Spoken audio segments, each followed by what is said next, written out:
কটিয়াদীতে ভারী বৃষ্টিতে ক্ষতিগ্রস্ত ও রাস্তা পরিদর্শনে এমপি জালাল উদ্দিন।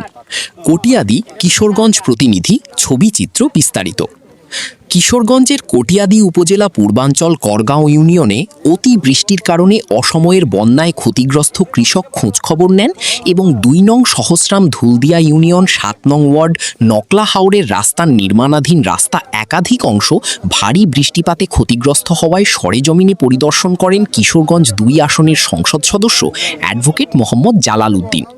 রবিবার দুপুরে পরিদর্শনকালে তার সঙ্গে উপস্থিত ছিলেন কটিয়াদী উপজেলা বিএনপি সভাপতি তোফাজ্জল হোসেন দিলীপ খান, সাধারণ সম্পাদক আরিফুর রহমান কাঞ্চন, উপজেলা বিএনপি সহসভাপতি মিজানুর রহমান, যুগ্ম সাধারণ মাহফুজুর রহমান মিঠু, শফিকুল ইসলাম ফুলু, শামসুল হক চান মিয়া, সাংগঠনিক সম্পাদক খলিলুর রহমান সহ যুবদল, ছাত্রদল, স্বেচ্ছাসেবক দলের স্থানীয় ও উপজেলা পর্যায়ের নেতাকর্মীরা। এ সময় এমপি জালাল উদ্দিন নির্মাণাধীন রাস্তার ক্ষতিগ্রস্ত অংশগুলো ঘুরে দেখেন এবং কাজের সার্বিক অগ্রগতি সম্পর্কে খোঁজখবর নেন। তিনি সংশ্লিষ্টদের দ্রুত সময়ের মধ্যে সড়কের কাজ সম্পন্ন করার জন্য প্রয়োজনীয় নির্দেশনা প্রদান করেন।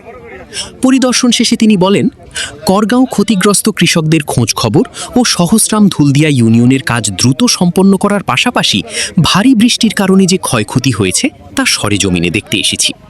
তিনি আরও বলেন, এই রাস্তাটির নির্মাণ কাজ শেষ হলে অত্র এলাকার পূর্বাঞ্চলের মানুষের জন্য যোগাযোগ ব্যবস্থায় ব্যাপক উন্নতি হবে।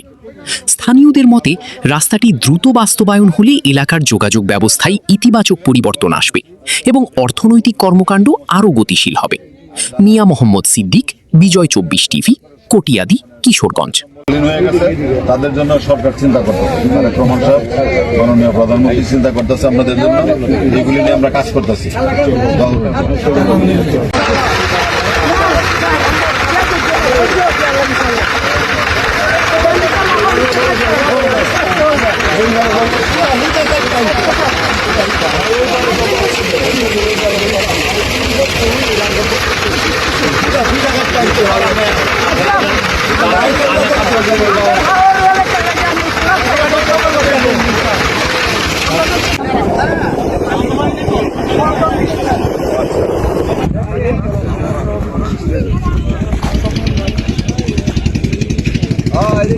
ধান নেবেন কোথেকে?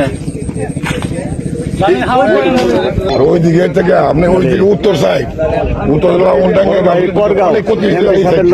নদীর ওই পারে খুব বেশি করতেছে, ওই পারে যাওয়া যাবে না।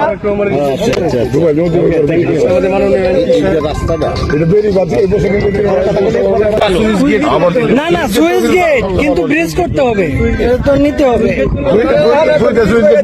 সুইচ গেট এবং ব্রিজ পাশাপাশি অনেকটা সুইচ গেট।